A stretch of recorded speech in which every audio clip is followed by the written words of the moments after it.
ക്രിസ്തുവേശുവിൻ്റെ നിസ്തുല്യ നാമത്തിൽ എല്ലാവർക്കും എൻ്റെ സ്നേഹവന്ദനം. സ്ട്രീംസ് ഓഫ് ലൈഫിൻ്റെ ഇന്നത്തെ പ്രഭാത ചിന്തയിലെ നമ്മുടെ ഒന്നിച്ചുള്ള ചിന്തയ്ക്കായി ലഭിച്ചിരിക്കുന്ന വേദഭാഗം ആവർത്തനം 31 അധ്യായം 8 വാക്യം. ആവർത്തന പുസ്തകം 31:8. യഹോവ തന്നെ നിനക്ക് മുൻപായി നടക്കുന്നു, അവൻ നിന്നോട് കൂടെയിരിക്കും, നിന്നെ കൈവിടുകയില്ല, ഉപേക്ഷിക്കുകയുമില്ല, നീ പേടിക്കരുത്, ഭ്രമിക്കുകയും അരുത്. ഒരിക്കൽ ഇറ്റലിയുടെ വടക്കേയറ്റത്തുള്ള ഒരു രാജ്യത്ത് റോബർട്ട് എന്നു പേരോടുകൂടിയ വിഗ്രഹാരാധിയായിരുന്ന ഒരു രാജാവ് രാജ്യം ഭരിച്ചിരുന്നു. അയാളുടെ ഏക സന്താനമാണ് മിസ്റ്റർ ഡിക്ക്. തൻ്റെ രാജ്യത്തിൽ യേശുക്രിസ്തുവിനെ ആരാധിച്ചിരുന്ന ക്രിസ്ത്യാനികളെ അയാൾ പീഡിപ്പിച്ചിരുന്നു.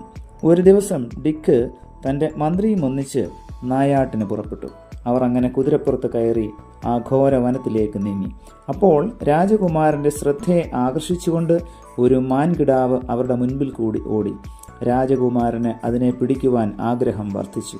കുതിരപ്പുറത്തു നിന്ന് ചാടി അതിൻ്റെ പിന്നാലെ ഓടി.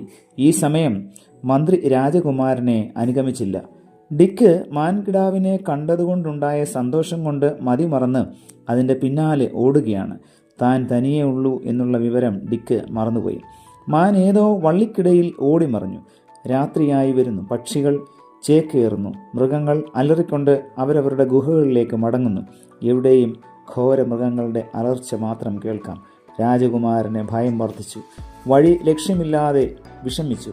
അയാൾ തൻ്റെ ദേവനായ ഹെർക്കുലീസിനോട് പ്രാർത്ഥിക്കുവാൻ തുടങ്ങി. ഹെർക്കുലീസെ, ദേവ, രക്ഷിക്കുക, രക്ഷിക്കുക. ഒരു ഫലവും ഉണ്ടായില്ല. അവസാനം അയാൾ തൻ്റെ രാജ്യത്തിൽ യേശുക്രിസ്തു എന്ന ആളിനെപ്പറ്റി പ്രസംഗിച്ചു കൊണ്ടിരുന്ന ആ മിഷണറിയെപ്പറ്റി ഓർത്തു. അയാളുടെ ദേവനായ യേശുവിനോട് പ്രാർത്ഥിക്കുവാൻ തുടങ്ങി. യേശുദേവ, എന്നെ രക്ഷിക്കുക. അതാ പെട്ടെന്ന് ഒരത്ഭുതം, ഒരു ദിവ്യമായ പ്രകാശം അത് അടുത്തു വരുന്നു. ഈ സമയം യുവരാജാവിനെ കാണാതെ രാജാവ് വിഷമിക്കുകയാണ്.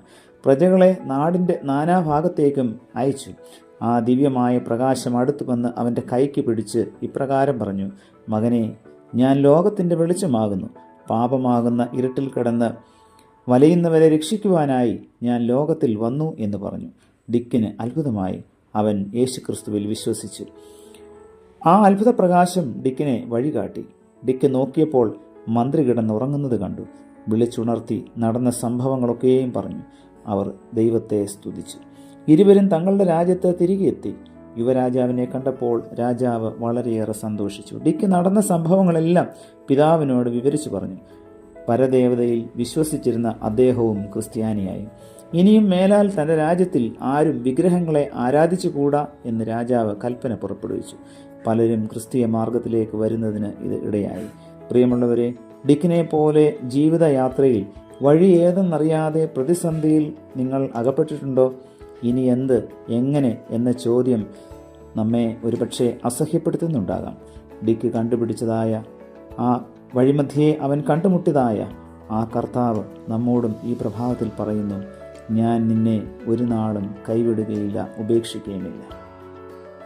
ഈ വചനങ്ങളാൽ ദൈവം നമ്മെ ഏവരെയും അനുഗ്രഹിക്കട്ടെ. പ്രാർത്ഥിക്കാം. പ്രിയ കർത്താവേ, ഞങ്ങൾക്ക് നൽകിയ നല്ല വചനത്തിനായി നന്ദിയോടെ സ്തോത്രം. ഞങ്ങളെ ഒരു നാളും അനാഥരായി വിടാത്ത കർത്താവിൻ്റെ ആ രക്ഷണീയ ഉറപ്പ് ഈ പ്രഭാതത്തിലും വചനത്തിലൂടെ ഞങ്ങളെ കേൾപ്പിച്ചതിനായി സ്തോത്രം.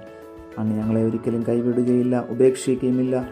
അതിനാൽ ഞങ്ങൾ ഒരിക്കലും പേടിക്കരുത്, ഭ്രമിക്കുകയും അരുത് എന്നുള്ള വലിയ വാഗ്ദത്തം ഇന്നും പ്രഭാതത്തിൽ ഞങ്ങൾക്ക് നൽകിയതിനായി നന്ദിയോടെ സ്തോത്രം. അങ്ങയുടെ വാഗ്ദത്തത്തിൽ മുറുകെ പിടിച്ചുകൊണ്ട് പ്രതിസന്ധികൾ നിറഞ്ഞതായ ഈ ലോകത്തിൽ ജീവിപ്പാനുള്ള ധൈര്യം ഞങ്ങൾക്ക് നൽകണമേ. പുത്രൻ്റെ നാമത്തിൽ പ്രാർത്ഥന കേൾക്കണം പിതാവേ.